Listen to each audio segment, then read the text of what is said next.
ஒரு 2 நாள் ஷூட் பண்ணிட்டு டைரக்டர் ஆனால் தலையில் கனம் ஏறிது. ப்ரொடியூசர் ஏதோ வேலைக்கார மாதிரி நினைக்கிறாங்க. அதனால தான் அவங்களாம் உருப்படாமல் போகிறாங்க. ப்ரொடியூசரை மதித்து இந்த படம் முதலீடு போட்டிருக்காரு, இந்த படம் திரும்பி அவர் கிடைக்கணும், அப்படி கிடைச்சா அவர் அடுத்து படம் தான் எடுப்பார். இங்கே பாருங்க, ராஜேந்திரன் காயம் படம் தம்பியை வச்சு எடுத்திருக்காரு. அதில் காயப்பட்டாரா இல்லையான்னு தெரியாது, ஆனால் பட்டிருப்பார், கொஞ்சம் பட்டிருப்பார். ஆனாலும் இந்த தம்பியை வச்சு நாம் அடுத்து படம் பண்ண போகிறேன்றார், அனௌன்ஸ் பண்ணுறார். இன்னைக்கு இந்த சேலம் சேகர் தயாரிப்பாருக்கு ஒரு அமௌண்ட்டை கொடுத்து தம்பி இந்த படம் வெற்றி பெற வாழ்த்துகிறேன்னு ஆழ் மனதிலிருந்து வாழ்த்துறார். அந்த மனம் வாழ்க, நல்ல மனம் வாழ்க. நான் இவங்களெல்லாம் பாராட்டுறது தான் என் வேலை. எல்லாரும் நல்லா இருக்கணும். தயாரிப்பாளர் நல்லா இருந்தால் சினிமா நல்லா இருக்கும். பெரிய ஹீரோக்களால் இந்த சினிமா வாழலை, பெரிய ப்ரொடியூசரால் இந்த சினிமா வாழலை. அவங்க வருஷத்துக்கு 32 படம் இல்லை 35 படம் தான் எடுக்கிறாங்க, எல்லா ஹீரோ பெரிய ஹீரோ வச்சு. ஆனால் எங்கள் சின்ன ப்ரொடியூசர் 200 படத்துக்கு மேலே எடுக்கிறாங்க வருஷத்துக்கு. அப்படின்னா நாங்கள் எத்தனை ஆயிரம் தொழிலாளருக்கு வேலை கொடுக்குறோம். ஆனால் பெரிய தம்பி சொன்னாங்களே, கணேஷ் சேலத்தில் படம் எடுங்க, நீ பிறந்த ஊரில் எடுத்து அங்கே இருக்க இளைஞர்களை உருவாக்கு, அப்படி நல்ல மனசோடு சொன்னீங்களே. இப்போ இங்கே இருக்கிற ஹீரோக்கு யாருக்காவது அக்கறை இருக்கா? தன்னை வாழ வைத்த சினிமா சென்னை. பொன்னியின் செல்வம் படுத்து ஹைதராபாத்தில் போய் 2 வருஷம் எடுக்கிறான் செட்டை போட்டு. ஆனால் பணம் யார் பணம்? தமிழ் பணம், தமிழர்களின் முதலீடு. பாம்பே போய் ரஜினி படம் 2 படம் பாம்பே.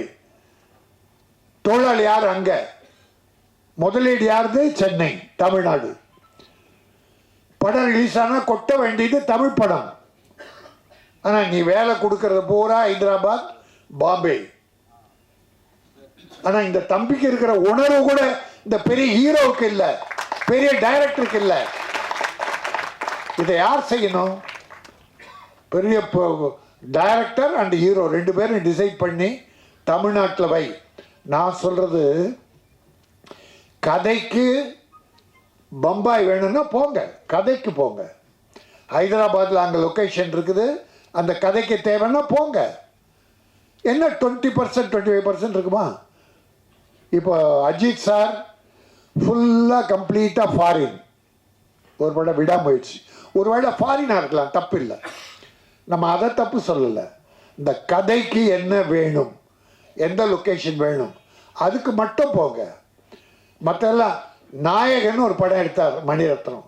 மணிரத்னம் படம் இல்லை முதல்ல, அது முக்தா சீனிவாசன் எடுத்த படம். அதில் பாம்பேயில் தாராவியில் தமிழர்கள் பகுதி நடக்கிறது. ஃபுல் செட்டு எங்கே போட்டார் தெரியுமா? வீனஸ் காலனியில். வீனஸ் காலனியில் போட்டு மொத்த படம் 70-80% இங்கே எடுத்துட்டு 20% தான் பாம்பே. நல்லது, அது தப்பு இல்லை. என் தொழிலாளி இதை நம்பி இருக்க தொழிலாளி யார் காப்பாற்றுறது? நீங்கள் யாரோ பணம் ப்ரொடியூசர் கஷ்டப்பட்டு கொடுக்குறான்னு எங்கேயோ போய் மஜா பண்ணா ஜாலி பண்ணுறதுக்கு போனீங்கன்னா என் தமிழ் உலகம், தமிழகம் என்ன ஆகுது? அந்த அக்கறையில் தான் நான் வருத்தப்படுறேன். ஆகவே நான் ஹீரோக்களையும் பெரிய இயக்குநர்களையும் கேட்டுக்கொள்வது, கதைக்கு என்ன தேவையோ அந்த அளவுக்கு மட்டும் வெளியே போங்க, மீதெல்லாம் தமிழ்நாட்டிலே தான் இருக்க வேண்டும். இப்போ நல்ல ஒரு அனௌன்ஸ்மெண்ட் தமிழக முதல்வர் வெளியிட்டிருக்கார். 140 ஏக்கரில் பூந்தமல்லியில் 500 கோடியில் ஒரு திரைப்பட நகர் உருவாக்க இருக்காங்க தமிழக அரசு. அது எங்கள் ப்ரொடியூசர், சின்ன ப்ரொடியூசர், பெரிய ப்ரொடியூசர் எல்லாத்துக்கும் பெரிய லாபகரம். போய் பூந்தமல்லியில் போய் படத்தை எடுத்து முடிச்சிடலாம், எல்லாத்தையும் முடிச்சிடலாம், பண செலவுகள் கம்மி. அதனால் ஹைதராபாத் அப்படி என்ன அங்கே லொக்கேஷன் அதெல்லாம் உருவாக்குவாங்க, இங்கே இருக்கும். அதனால் தமிழகத்திலே இந்தியாவிலே சிறந்த திரைப்படம் எடுப்பவர்கள் தமிழகத்தில் தான் இருக்கிறார்கள். இப்படிப்பட்ட இளைஞர்கள் அற்புதமான புரட்சி செய்கிறார்கள், அற்புதமான கதை களத்தை வைத்திருக்கிறார்கள். இன்னும் பல இளைஞர்கள் தேடிக்கொண்டிருக்கிறார்கள். அவர்களை உருவாக்கி தமிழ் சினிமாவை காப்போம். தமிழ் தொழிலாளர்களை காப்போம், தமிழ் இயக்குநர்கள் வளரட்டும், தமிழ் தயாரிப்பாளர்கள் சிறிது முதலீட்டு பட தயாரிப்பாளர்கள் போட்ட முதலீட்டை திரும்ப பெறட்டும். திரும்ப வந்தால் அவர்கள் படம் தான் எடுப்பார்கள். எங்கள் ராஜேந்திரை போல பாருங்க, அனௌன்ஸ் பண்ணார் காயம் இப்போ எடுக்க போறேன். அதனால இரவினில் ஆட்டம் பார் இல்லை பார், BAR பார். டாஸ்மாக் கடையில் ஒவ்வொன்றும் பார் இருக்கு இல்லையா, இரவினில் பார், அதை போய் பார். இந்த டாஸ்மாக் கடையிலன்னா இப்படி அக்கிரமம் நடக்க போறதில்லை, குடும்பங்கள் அழிய போறதில்லை, தாலிகள் அறுக்கப்பட போறதில்லை. எத்தனை கொடுமைகள். எனக்கு என்னன்னா, உலகிலேயே பண்பாடு மிக்க நகரம் தமிழ்நாடு. பண்பாடு கலாச்சாரத்தில் சிறந்தது நம்முடைய தமிழ்நாடு. அந்த தமிழ்நாட்டில் இப்பொழுது ஏறக்குறைய ஒரு 25% பெண்களும் குடிக்க ஆரம்பித்து விட்டார்கள் என்ற கேவலமான செய்தி என் உள்ளத்தை உலுக்குகிறது. இதில் ஒரு பொண்ணு போதை வருமா அப்படின்னு ஒரு வார்த்தை இருந்தது. ஒரு பொண்ணு சிகரெட் பிடிக்கிறது, நடப்பதை சொன்னார்கள். இப்படி நடக்கக்கூடாது என்பதற்காக சொன்னார்கள். பதை எப்பவுமே சில நடக்கிறத சொல்லி இதனால் என்ன தவறு என்று சொல்லுவதுதான் படம். அதை தம்பி அற்புதமாக சொல்லியிருக்கிறார். ஆகவே நான் பெற்றோர்களையும் பெரியோரையும் கேட்டுக்கொள்கிறேன், குழந்தைகளை கண்காணியுங்கள், அதில் குறிப்பாக பெண்களை கண்காணியுங்கள். இந்த செல்போன் வந்த பிறகு பெண்கள் அதிகம் கெட்டுவிட்டார்கள், இளைஞர்களும். ஒரு கவிஞன் எழுதினான், செல்லம் கொடுத்து வளர்த்த பெண்ணை, செல்லம் கொடுத்து வளர்த்த பெண்ணை அப்பா செல்போன் வாங்கி கொடுத்து கெடுத்தார். அப்பா செல்போன் வாங்கி கொடுத்து கெடுத்தார். ஒரு வீட்டில் அப்பா அம்மா ஒரு பையன் பொண்ணு 4 பேர், 4 பேர் கையிலும் செல் இருக்கு. 4 செல்ல ரிங் அடிக்குது. அப்பா பெட்ரூமுக்கு ஓடுறாரு, அம்மா சமையல் ரூம் ஓடுறாங்க, பொண்ணு மாடிக்கு போகுது, பையன் தெருவுக்கு போகிறான். இவன் பேசுறது அவங்களுக்கு தெரியக்கூடாதான், அவன் பேசுறது இவங்களுக்கு தெரியக்கூடாதான். எப்படி உருப்படும் குடும்பம்? குடும்பம் உருப்படலைன்னாக்கா நாடு போச்சு.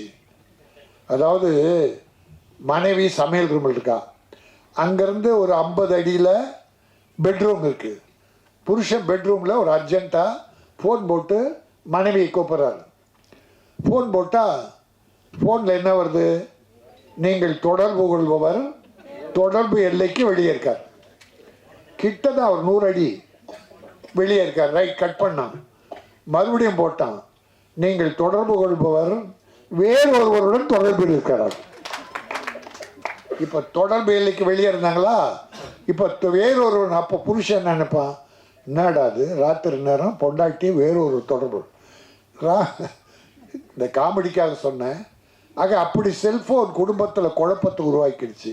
இப்படிப்பட்ட நல்ல கருத்துக்களை அருமை தம்பி தமிழ்ச்செல்வன் போல மக்களுக்கு எடுத்து சொல்ல வேண்டும்.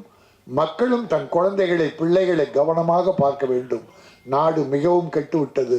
ஆகவே இரவினில் ஆட்டம் மிகப்பெரிய வெற்றி படமாக அமைந்து இந்த கேவலமான ஆட்டங்கள் குறைந்து நல்ல கொண்டாட்டங்கள் பெருகி குடும்பங்கள் குதூகலமாக இருக்க வேண்டும் என்பதை சொல்லி வெற்றி பட தயாரிப்பாளர் சேகரை வாழ்த்துகிறேன். அது இயக்கிய அருமை தம்பி தமிழ்ச்செல்வனை வாழ்த்துகிறேன். வாழ்த்து வந்த அத்தனை அருமை இயக்குநர்களையும், வளரும் நாளைய இயக்குநர்கள் நீங்கள். ஒரு லோகேஷ் கனகராஜ் மாதிரி பல சகோதரர்கள் வர வேண்டும். வினோத் மாதிரி பல சகோதரர்கள் வர வேண்டும். உங்களை நான் வாழ்த்துகிறேன். நன்றி, வணக்கம்.